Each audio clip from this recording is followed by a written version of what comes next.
Well, good evening, Spirit and Truth Sanctuary, and welcome once again to our Wednesday night study series, Eckhart Tolle's A New Earth. There is something exciting happening at my house right now. I don't know if you can see right over my right shoulder, kind of right above the fence, the gate of the fence. There's a Above the gate.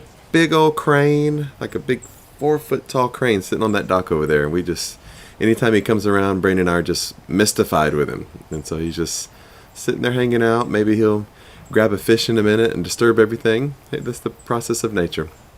Anyway, we're glad you're here today. Sometimes it's good to take a little break and notice things like birds and flowers and hummingbirds and bees. We have some of our flowers are starting to die, but they've become kind of a little nesting ground for some bumblebees that are kind of our little friends. And I don't want to cut them down. I'm sad. Don't mess with the bumblebee's house. That's where they live. Mess with their house. And so, but yeah, it's fall is here. Winter is on the way. Isn't it a beautiful day today? Have you been outside? Have you taken some big, deep breaths, enjoying this beautiful weather today? We're glad you're here with us tonight. As always, you can download the notes tonight in your event description. Follow along with us if you'd like to. It has been such an amazing journey so far. Eckhart Tolle's A New Earth is a book that we went through about 15 years ago, and I'm not sure we were totally ready for it yet. We weren't quite ready for that food, but there were some seeds planted in our subconscious mind that are now finding their way to the surface, finding some water and springing forth into deeper awareness of ourselves. As always, we're nothing really to teach outside of ourselves, but just learning about us tonight. Why do we think the way we think? Why do we want what we want? Why do we do what we do? Why do we feel and perceive life the way that we are? And so really this whole journey has been about our own awareness of ourselves, awareness of how we see things. When we change the way we look at things, the things we look at change. Spirit and Truth Sanctuary is an inclusive spiritual community where the whole household of God is welcomed and wanted. We are endeavoring to be aware that we are bigger than our labels. We are not our race, our gender, our sexual orientation, our religion, our country of origin.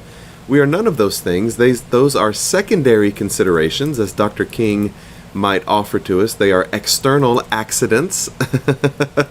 But we primarily are spirit. We are eternal spirits having a temporary human expression. In these designations of labels, we find separation from each other. Eventually we find otherness, and sometimes we justify violence through that. Hierarchical systems of caste and structures of demeaning and labeling the human family. Violence becomes easy when we can convince ourselves that we are different from each other, different by these labels that we carry. And so we choose consciously to worship the Father, Mother, Spirit, God, in spirit and in truth, and to perceive each other as primarily as spirit, not as our external human labels, or as we would consider them secondary considerations. All right, tonight we have some food to offer you. I think there's some change that's going to happen tonight. Change is the only constant in the universe. We all change, but we change at our own pace and in our own space. Change that is forced becomes dictatorial, but change that is denied can really render irrelevance, maybe even extinction, when we choose not to adapt to our changing environment. And so what is our changing environment? Is it the world? Is it the atmosphere? Is it politics? Those are kind of secondary ideas. Our changing environment is us. We are here to unfold, to evolve, to fully develop and awaken to who we are as spiritual creatures. And so we hope tonight that the pain of remaining the same doesn't become greater than the pain of change. That means that we've really resisted, and now change is forcing itself on us. I had a doctor's appointment today, virtual appointment, because I've had some pain. I thought it was sciatica. I don't know what it is yet, but it's for about a month. I've just had some shooting pains in my right leg and causes some numbness. And finally, that pain got bad enough that I changed some things. I changed my resistance to seeing the doctor. And hopefully we're on our way to some type of treatment or prevention. But isn't that the way that we handle life emotionally, spiritually, soulishly, religiously, dogmatically at times? We resist change. We don't like it. We resent it. And it persists until that pain becomes great enough that we give into it. We give into the change. And so let's evolve tonight by choice and not by the pain of change. Amen, somebody. We're glad you're here tonight. Welcome to Spirit and Truth, everybody. So let's take a big, deep breath If you will, big deep breath. If you'd like to close your eyes, you can. As we take and give a breath, we are in the awareness of this sacred space where we celebrate the beginner's mind. We are refusing mastery and surrendering to the mystery that truth is a journey and not a destination. We embrace the idea that faith comes by hearing, not by having heard. We celebrate tonight the emptiness, the Zen Bardo space. We empty, as it were, our cups, knowing, Holy Spirit, that you are able to fill it. We walk into the kingdom tonight as little children, curious and inquisitive, sitting at the feet of the Master Teacher. For it's in the name and nature of the Christ man, mind, and mystery. Can you say amen, church? Amen. All right, this is our prayer of surrender, the way we invite truth into our space. Let's read together tonight. Spirit of truth, carry me where you will. Bring to me what you will. Take from me what you will. Awaken in me what you will. The Christ man is around me. The Christ mind is in me. The Christ power flows through me. And the Christ mystery exists as me. I believe it. I perceive it. Now I receive it. I am surrendered. Amen. And so it is. We've had some ubiquitous recurring themes throughout our journey so far. We have asked questions like, can we recognize our own dysfunction? Tolle offered to us in the first week that humanity's ability to recognize its own insanity is its greatest achievement, meaning we become the awareness. We are not our thoughts. We are not our beliefs. We are the divine observer. We are the spirit capable of having beliefs, capable of having thoughts. But when we choose to become the awareness that is not identified with those thoughts or thought forms, we become aware of ourselves. We become aware of our thoughts. We become aware that we might be insane, or at least thinking insanely. We might be dysfunctional in some ways. That is the ground.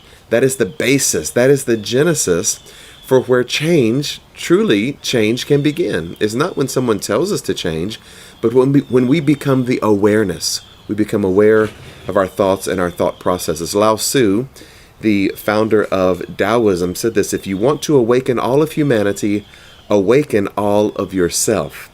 Become completely aware of yourself, your thoughts. Why do you think the way you think? And why are we attached to thoughts? Why are we attached to belief structures and dogmas and catechisms and theologies? All of these things. That's not who we are. We're the awareness of these thoughts. The other theme that we have been bumping into quite a bit is the idea of creating God in our image. We are surrendering to the idea that we are created in the image and likeness of God, and I believe of good. But we also have to be aware when we create God in our own image. What does that mean? In our culture, in our gender, in our religion, in our biases, and our prejudices. All of these things become the reverse order of creation. We don't get to create God in our image and then project that onto others as if we have God figured out. God is unnameable, undefinable, nameless, shameless, blameless, skinless, endless. The eternal I am that came from nowhere, stood on nothing, and created everything. The first and the last, the beginning and the end, the Alpha and the Omega, he who was, she who is to come. Amen. The isness of God cannot be defined, although we try to do that. We try to create God in our own image, and that creates quite a bit of suffering in the human family. And so we become aware of all of that tendency, that egoic tendency during this process. Last week, Brandy and I were in right outside of Asheville, North Carolina, speaking at a Unity Ministers Conference.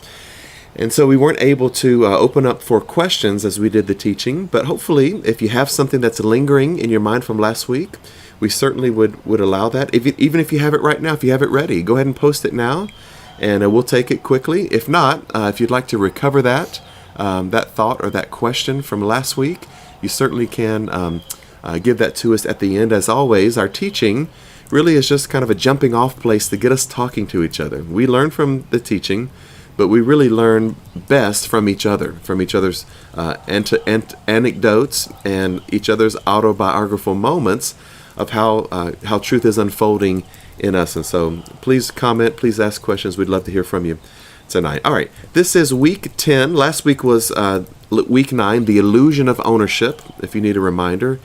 defining ourselves by what we own. This week we're going to talk about the root cause behind ownership. Owning a thing is kind of a surface idea. It is the content, but the structure, the mental structure, is the desire to own, the desire to want, the desire to possess, the need for more, the insatiable hunger to acquire more things, whether that is actual material things or whether it's thoughts, beliefs, constructs. All of that can be added into that. And so we're going a bit deeper tonight, not just the ownership of something, the content, but we're going to talk about the structure of needing, the need to want, the need, the desire for desire, if you will. And so we're in a bit of spiral dynamics tonight. All right, tonight, week 10 is the wanting, the need for more. The ego identifies with having, but its satisfaction in having is a relatively shallow and short-lived one. You ever bought a new outfit and after you wore it 2 or 3 times, it kind of lost its shine? had some shoes. That was funny. I was doing some demolition at our house a couple of weeks ago, and I was wearing a pair of boots that I bought a couple of years ago. They were Timberland boots that I've worn, fashionably at times. I've worn hiking sometimes, but I was wearing them doing demolition, and tiles and dust. I don't know that the boots will ever be the same. I don't desire them the way that I used to because they're all jacked up now. Doesn't that teach us a lesson that things don't really satisfy us eternally?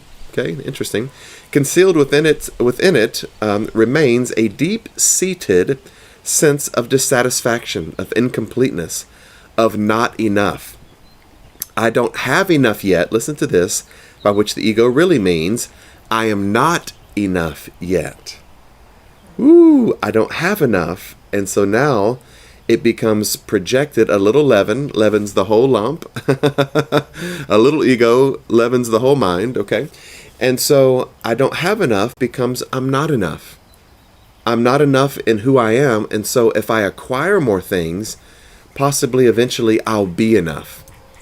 How many cars can you drive at one time? How many homes can you live in? How many suits can you wear?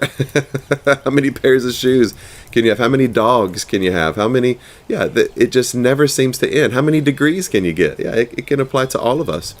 And so that having more can never really mean that we are enough. The first question I'm going to ask us tonight is this: can we ever have enough to be enough?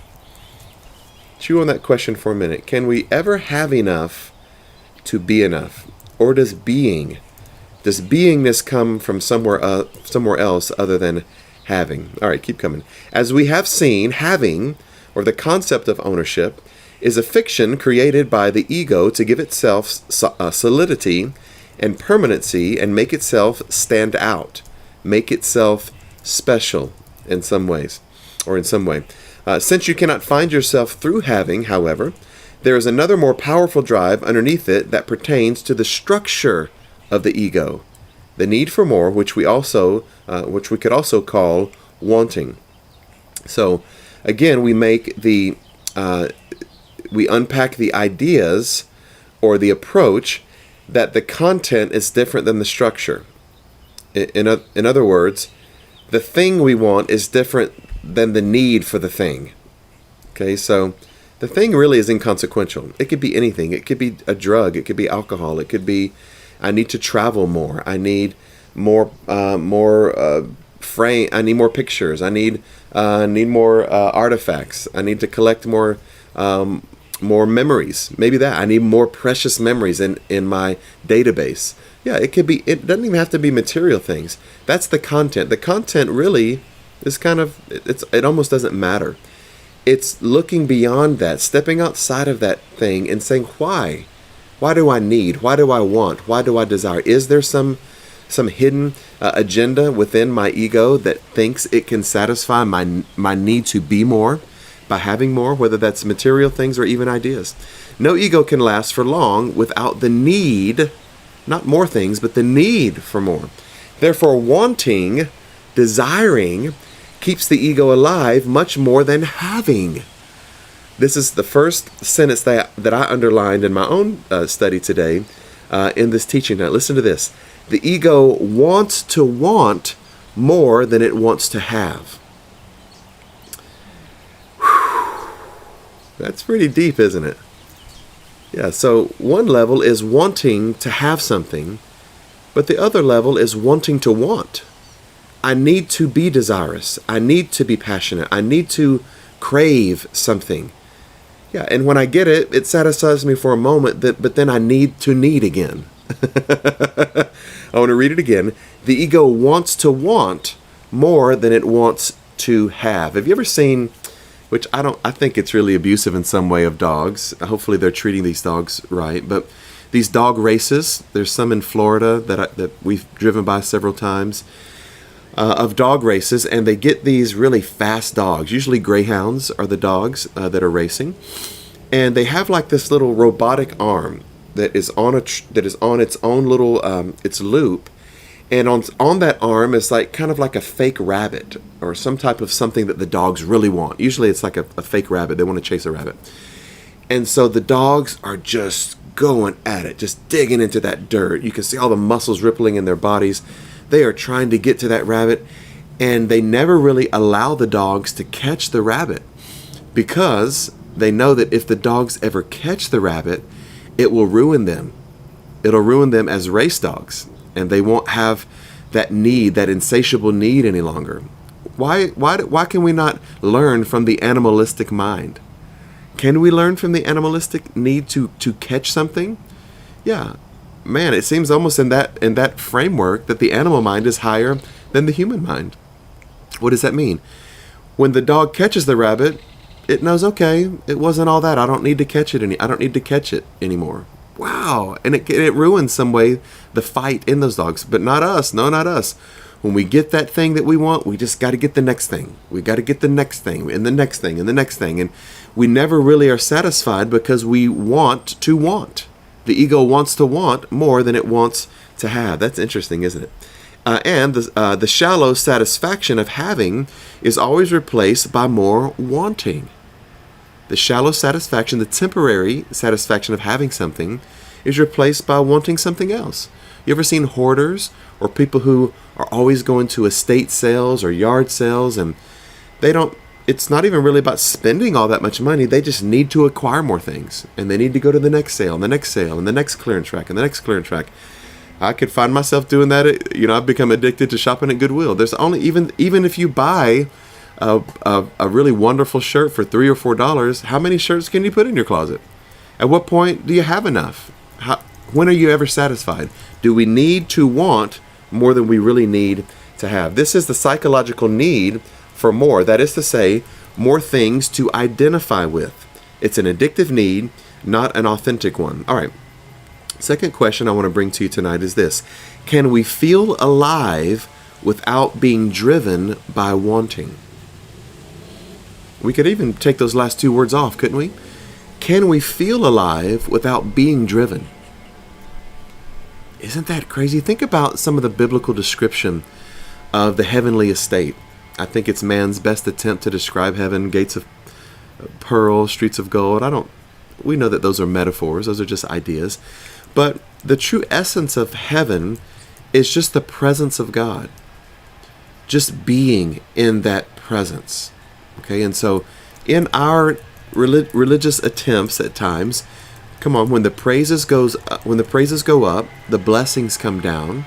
And so we continue this kind of vicious cycle of praising God, thanking God, telling God how wonderful God is, that I can get more blessings, more job opportunities, more raises, more things, more relationships, just more and more. Are we ever truly satisfied to say, I don't want more, I just want to be? I just want to take a big, deep breath and know that God's presence is here right now. I just want to stop everything I'm desiring right now and just be the awareness that the presence of God is evenly distributed throughout the universe.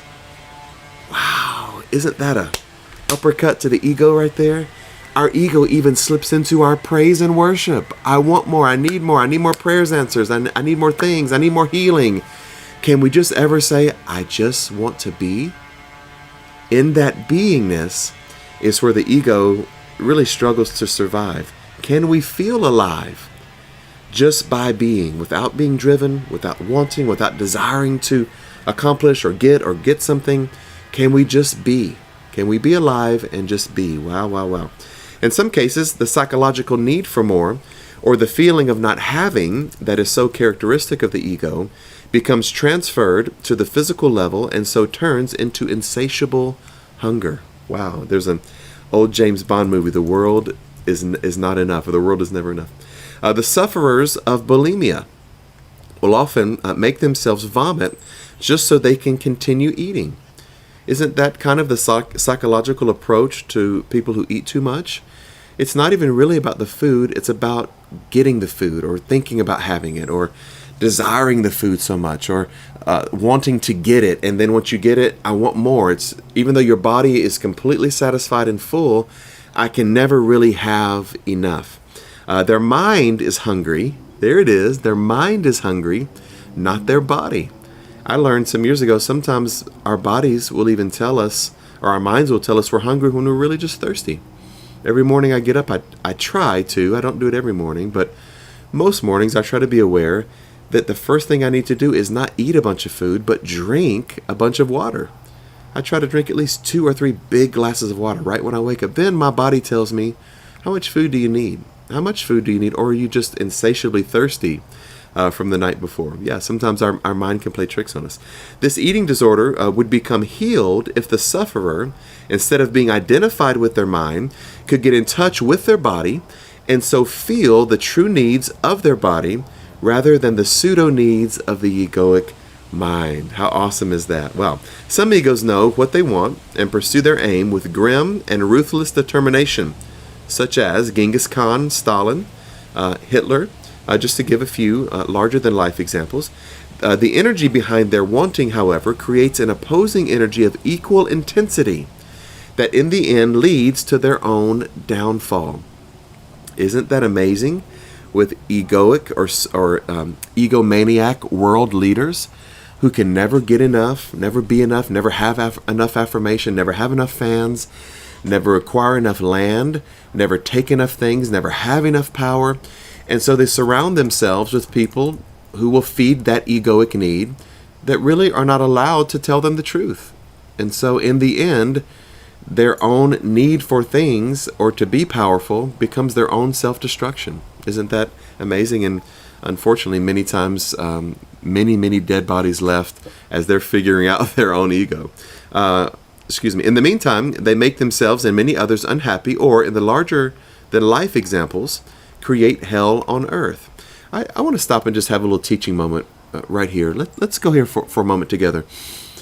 Sometimes in this way of awakening to the power of our creative divinity, we can slip into a lot of self-guilt, personal condemnation. Why? Because we begin to understand a truth, a spiritual truth, that what we see in our lives is what we have created. We see it, we say it, we create it. Sometimes we deny that it's ours, but eventually we have to own that it's our creations. And so as we say, our lives become a looking glass. We have no secret thoughts because our secret thoughts show up publicly as our lives. We create our relationships. We attract some. We repel others. But in that process, we always need to hold in our awareness that there is both an individual consciousness and there is also a collective human consciousness. And it takes wisdom and self-awareness, okay, to be able to differentiate or discern, rightly divide between what I have created and what I'm exposed to from the human collective consciousness. Are you following me with that? Okay, and so sometimes when we ask questions like, did a child create the circumstances to be molested or abused or neglected or hungry in some way? No, that child did not. Did my children create the pollution in the air, the toxins in the water that they drink? They did not create that. That is what they've been exposed to by the human collective consciousness, the need for more, the greed or hoarding or whatever those things may be. And so, however, but in my relationships as a parent to my child, did I create a distance between us? Probably. Did I create resentment or some type of hardship? Possibly, yes. And so, yeah, did I Did I create world hunger? No, I did not. Did I create a credit card debt? Yes, I did. Do you see the difference there? Okay. Do I eat things that are bad for me? That's my creation. Do I create the air that's bad for me to breathe? No, I did not. If I choose to continue in that, by not recycling or driving a huge SUV that is killing I'm a part of that. But be conscious of that. I hope that's healing some people of some guilt tonight.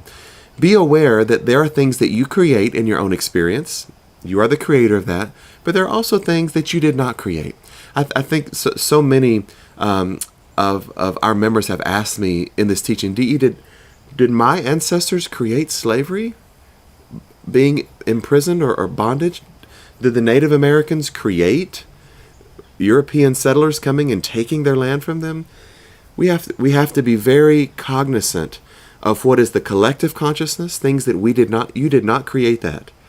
You did not any more than a child could create something that is very difficult in their rearing. Okay? No, you didn't create that. But we can be aware that if we remain stuck in the pain of that, here we go. Come on, spiral dynamics.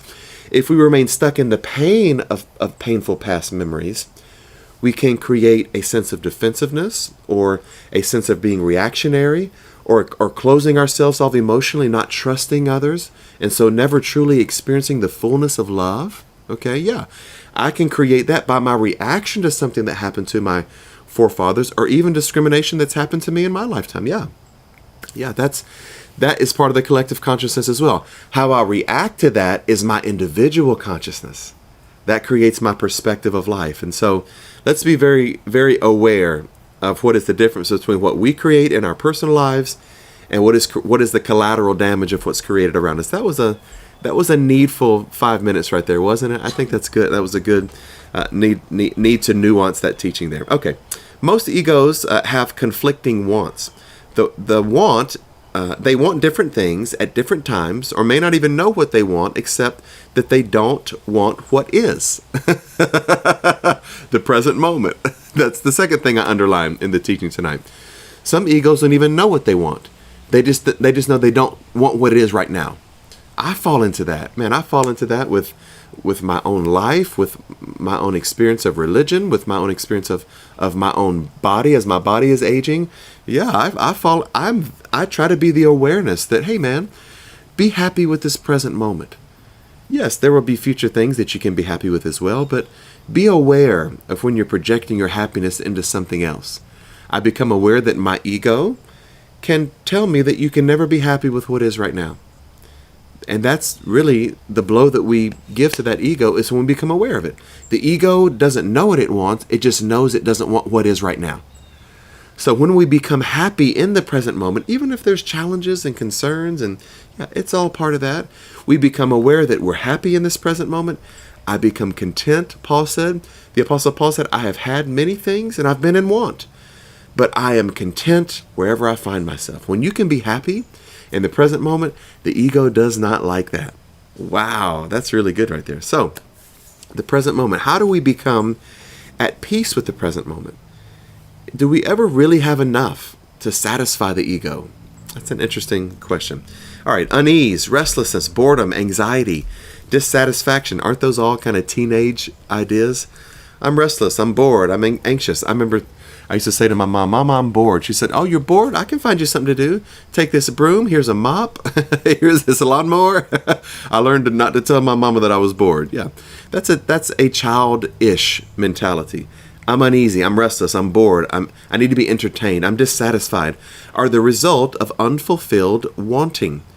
Wanting is structural. There it is. There's the structure. The structure, okay, the approach is the wanting. So no amount of content, the things that I want, can provide lasting fulfillment as long as that mental structure remains in place. A few weeks ago, I don't remember which week it was, we talked about the difference in content and structure. The content is the thing. I want a skinny body. I want more hair on my head. I want less wrinkles. I want more money. I want more things. Yeah, that's the content. It doesn't matter what the content is. Become aware that you're not the content, and the content won't satisfy you. Why do I want? Can I live without the desire, without the wanting? Okay. Intense wanting that has no specific object can often be found in the still developing ego, there it is, of teenagers, some of whom are in a permanent state of negativity and dissatisfaction. Some teenagers can never truly be satisfied. And when you become an adult, you start realizing, I don't think quite like a teenager anymore. I'm happy with this moment. It's not everything that I want, but I'm happy. I'm at peace with everything. All right. The physical needs for food, water, shelter, clothing, and basic comforts could be easily met for all humans on the planet. There's plenty of food. Were it not for the imbalance of resources created by the insane and rapacious need for more, or the greed of the ego. It finds collective expression in the economic structures of the world. Have you ever taken a look at Dubai or Iraq or places in Africa where there will be princes and royalty who live in these crazy exorbitant palaces? Right outside their walls are people who don't have bread. Isn't that the basis of the French Revolution? Isn't that kind of scary to see the growing chasm of wealth in America? Our late bishop said the last great war will not be between countries. It will be between the haves and the have-nots as the wealth disparity becomes greater and greater. Why is that? It's all wrapped up in ego, because wealthy people convince themselves they can never have enough. All right, such as huge corporations, which are egoic entities that compete with each other for more. It's interesting as corporations talk about, their profit margins, and they had a 20% downturn this quarter in their fiscal year, and their CEOs only got their $2 million, or their vice president only got his $9 million bonus this year. He wanted his $20 million bonus. Poor baby. Yeah, do you ever step back and ask yourself, why do you need so much? Will there ever be enough money to satisfy you? While you're telling your employees who are working 60 hours a week that they don't get their little Christmas bonus? And yet, that's the America that we say is Christianity? Christianity is capitalism? Is it? Is that what Jesus teaches us? You can never have enough, the need for more. Yeah, it becomes kind of convoluted in this idea of work ethic. We all should have a good work ethic. We all should work and be productive. Adam and Eve were placed metaphorically in a garden. Tend the garden. The original creation was for us to be productive. But how much is your drive creating a wealth disparity? That's an interesting question, isn't it? Their only blind aim is profit.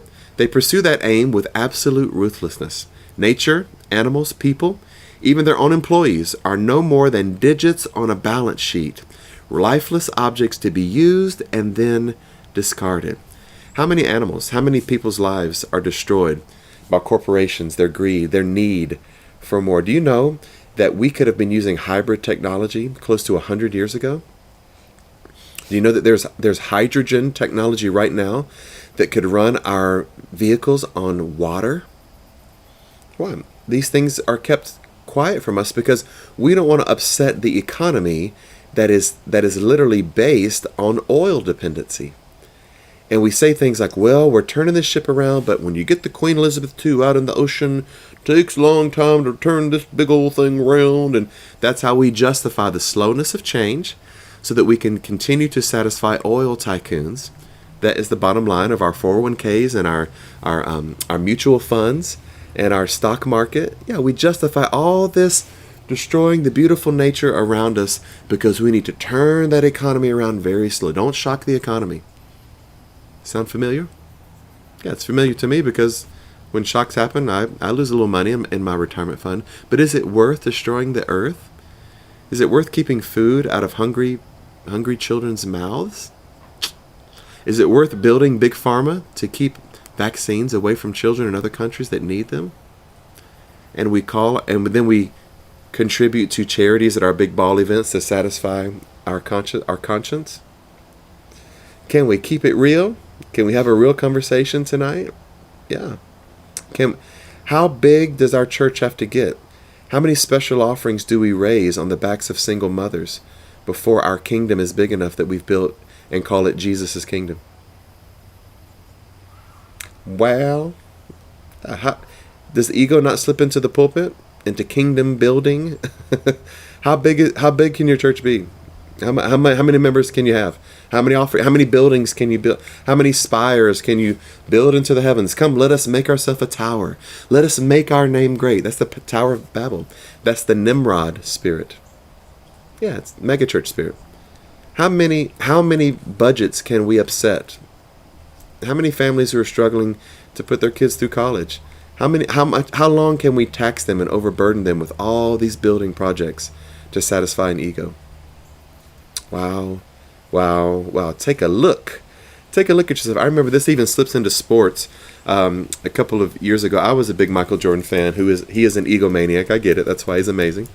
But when the Bulls won their first 3 championships, the owner was dissatisfied, or he had some kind of personal vendetta with Michael Jordan and Scottie Pippen, and he was going to prove himself that I can build another. And after the 6th championship, Brandy and I had just gotten married, and I remember how important it was. I wanted to be part of that 6th because I knew that the owner was going to split up the team. They were going to split the Chicago Bulls up, and I'd never get to see Michael Jordan and Scottie Pippen play together again.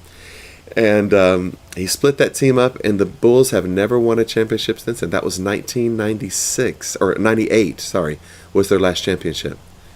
So that's 24 years now that the owner of the Chicago Bulls has to look at himself and say, my ego robbed me of a couple more championships. Why? Because I wanted to prove something. At that point, it wasn't about getting more money. His ego needed to prove somebody wrong. And he actually didn't do it. He proves himself to be wrong. And it's a tragedy. It slips in everywhere. Wherever you go. I remember when Dominique Wilkins, if you're an Atlanta Hawks fan, when Dominique Wilkins injured, I think he injured his Achilles tendon. And Dominique was like the all-time greatest Hawk, and we loved watching him play. He was the human highlight film. I was a big Dominique Wilkins fan. Had a poster of him. I had you could measure your height in my bedroom on the poster of Dominique Wilkins dunking. I was a big Dominique fan. And when he injured that Achilles, they traded him off. They just he built the Atlanta Hawks franchise basically.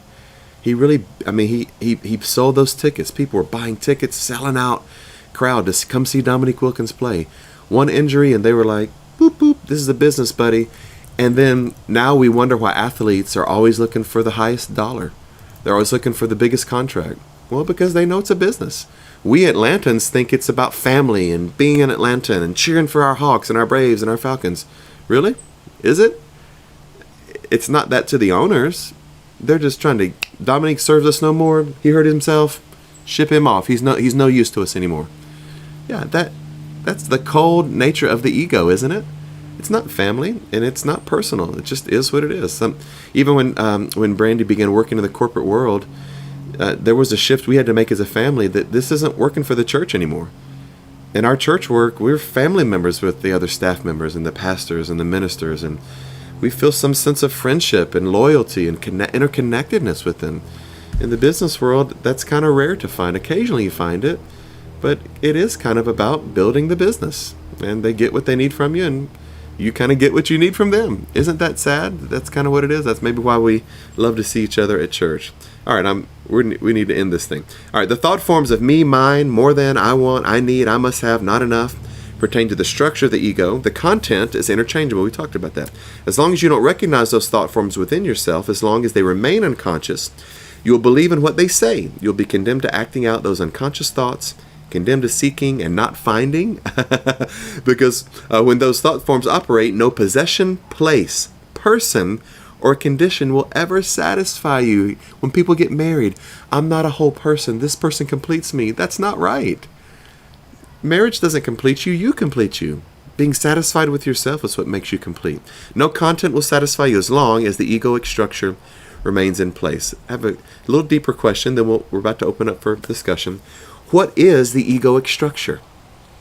What is it? We've talked about it tonight. See if you can regurgitate that information. How would you define the egoic structure? What is it? I go back a little bit to Wayne Dyer, who always helps me define it. Okay, if the ego says I am what I have and what I do, then part of the egoic structure has to be our possessions and our careers, our callings. You can even make it religious.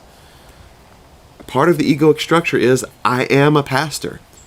I am Spirit and True Sanctuary. I am a dad. I am a husband. Yeah, those are things I do, but that's not who I am. I am the awareness that I'm capable of doing those things. So when I no longer do those things in the same way, I'm not destroyed as a spiritual being because I'm not what I do. That's a lot to think about, isn't it? Some people say, I'll never retire. Why? Because your egoic mind is wrapped up in what you do. Yeah, you can't shift gears because then you don't know who you are. You become the form identity of the thing that you do. That's at least a little part of the egoic structure. No matter what you have, get, you won't be happy. You will always be looking for something else that promises greater fulfillment, that promises to make your incomplete sense of self complete and feel that sense of lack you feel within. Wow, that's a lot of going within tonight, isn't it? We went pretty deep inside ourselves. All right, let's talk tonight. Thanks. My crane is gone, by the way. No, he he was there until... See you fly away. He was there until 5 minutes ago, and then he flew off. I don't know if anybody caught him, but yeah, he's been there this entire teaching. We'll see him again. No big deal. Miss Bobby commented, the need for more is not thinking that we ever have enough. We are in denial of believing that ownership of material things makes us who we are and might give us more status. Wow, Bobby, isn't that the awareness? Yeah, you just stepped out into that divine observer to see yourself. Wow, isn't that where all wisdom comes from? Can we say this? Hey, listen to this. This just kind of came from the universe and channeling through me. Think about the way that we perceive our acquisition of knowledge. So we study the Bible and we delve deep into it, and we can, last night there was a show on and they were quoting the Bible, and I was just quoting the scriptures to my wife and to Brandy and to Esther, and I looked at them and I said, y'all are so lucky to have me. I'm like a walking Bible. And they took a video of me like, this man is crazy. He's got issues. Yeah. How many Bible verses can I know? How much history can I know of the Bible? And does that make me who I am? So the Bible, the Quran, the Bhagavad Gita, the Tao, A New Earth, they are all content. Okay? We can do 10 other series together. We can go to Deepak Chopra next, or an Oprah Winfrey book series, whatever you want to do. It doesn't matter what we do. Are we always the insatiable need for more? The content of information, Bobby, even with ideas?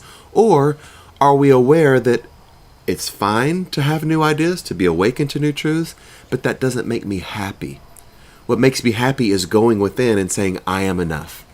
If I never do one more book series, if I never read one more Eckhart Tolle book, I'm already enough. I'm enough in what I have. Thanks, Bobby. Richard commented, when we become too obsessed with wanting things, it often becomes a form of addiction that we never really ever recover from. Wow. Richard, interesting you said that there's a house in our neighborhood that we perceived there was something not right going on. You know, I'm at least a little bit of a nosy neighbor. I think all of us have some of that. And it's like, oh, something isn't right about this house. And so eventually the residents, who were many, were put out of the house.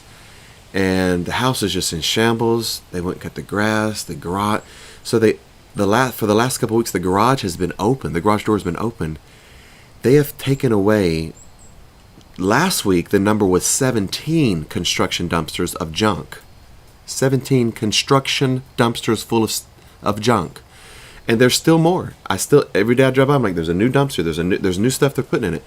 So apparently the people who live there had some emotional tie to things. And they don't seem to be that they were all that expensive of things. It was just things, rummage and rubbish and trash and just stuff that, because they had an emotional connection, Richard. Some of us are connected to expensive things, cars or jewelry or whatever it is.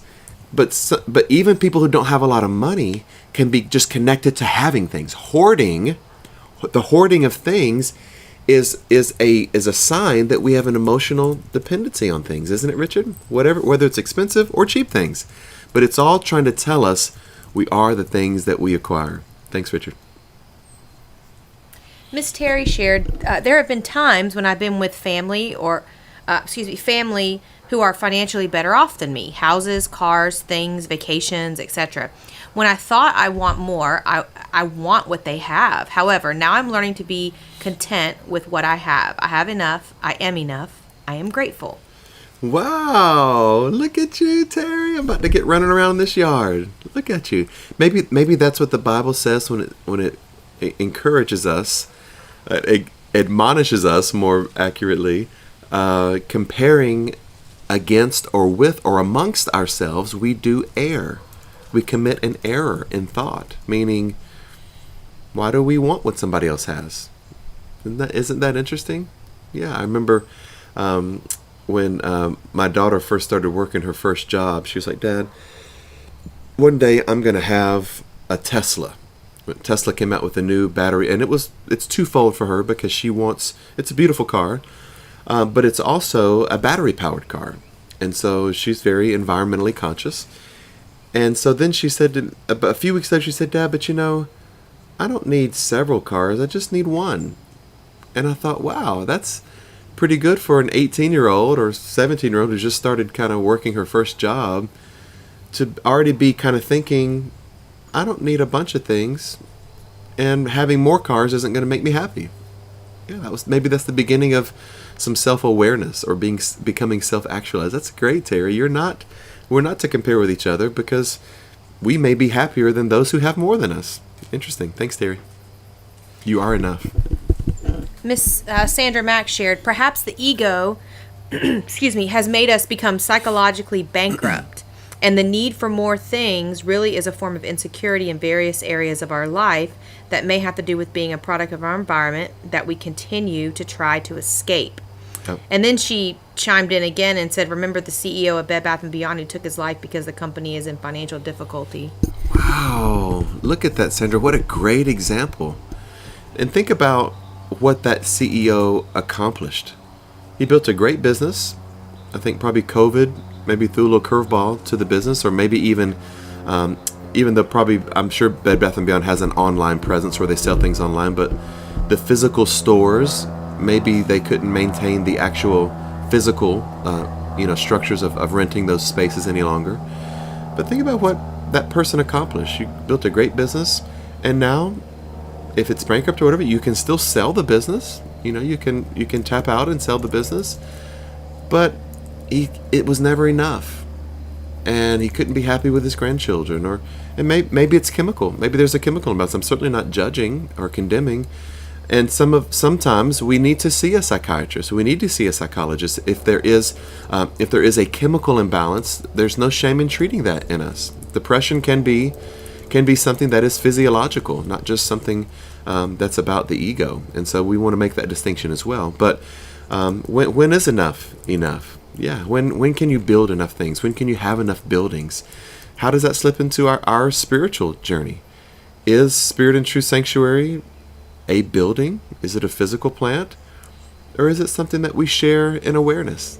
What is it to us? Interesting. I ask myself the question when sometimes when I finish cutting the grass and everything looks really good, or just painted the church house or the parking lot and blow the leaves off. I'm like, wow, this looks so great. I'm so happy with the job I did today. I sit back and go, am I this physical property? Why am I'm so connected to the flowers and the trees? And yeah, that's okay. It's okay to want things to look nice and to be good stewards over what we have, but maybe to also be the awareness we're not these things. We're not this physical stuff. Thanks, Miss Sandra.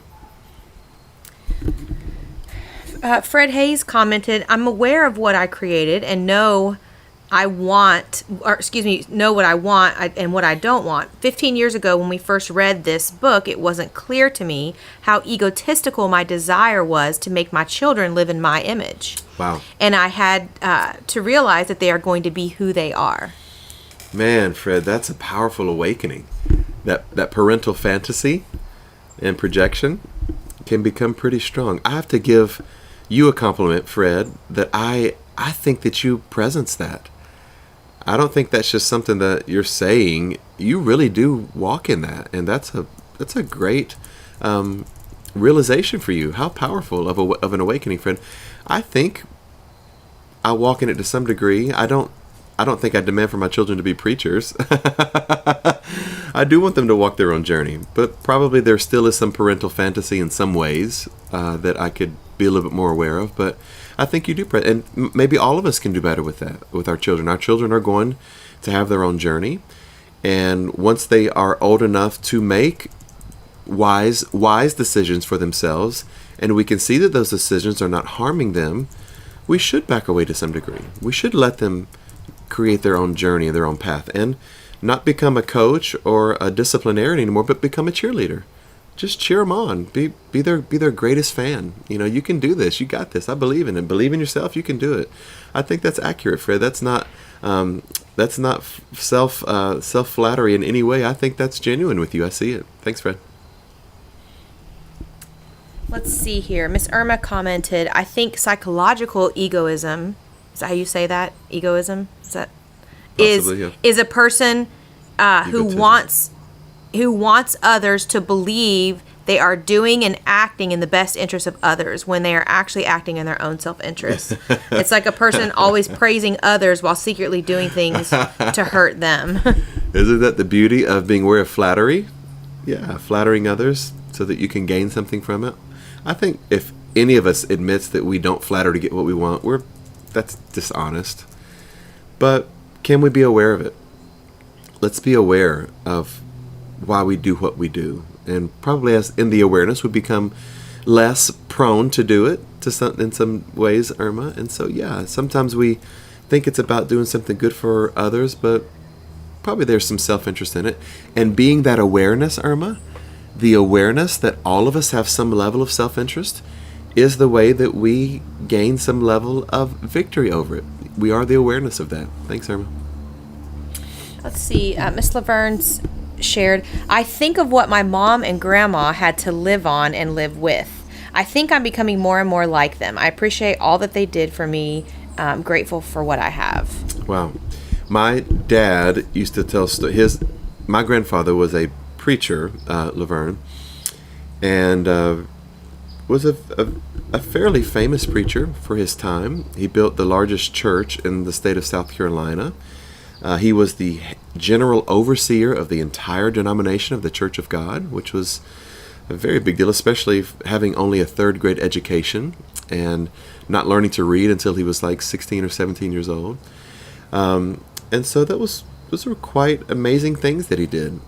He traveled, I think, on every continent of our planet and sat with kings and royalty. He was at least a temporary advisor to King Edward of England, or Great Britain.